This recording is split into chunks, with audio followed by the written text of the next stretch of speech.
আজ মেহে রমজান যে আমরা রোজা রাখতেছি এক মাস, এটা হলো একটা সিয়াম সাধন। আমার রাসূল করিম সাল্লাল্লাহু আলাইহি সাল্লাম তার মাঝে যখন লাইলাতুল কদর আসলেন, তিনি তখন 10 দিন ইত্তিফাক করলেন। তখন আল্লাহ পাক রব্বুল আলামিন জিবরাইল আলাইহিস সালামের দ্বারায় তাকে বুঝাইলেন যে আপনি যা তালাশ করতেছেন আপনি সামনে বাড়েন। এরপরে আবার তিনি 10 দিন ইত্তিফাক করলেন।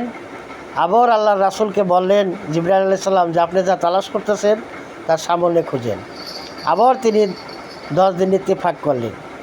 30 দিন ইত্তিফাক করার পরে আল্লাহ পাক রব্বুল আলামিনের তরফ থেকে আমাদের এই ইসলাম জাতির জন্যে, মুসলিম জাতির জন্যে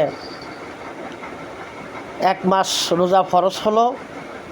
তখন 1 মাস রোজা ফরজ যখন হইল, তখন থেকে আমরা রাসূল করিম সাল্লাল্লাহু আলাইহি সাল্লাম বললেন যে আল্লাহ তোমাদের জন্য 1 মাস রোজা ফরজ করছে, তোমরা প্রতি বছর 1 মাস রোজা রাখবে।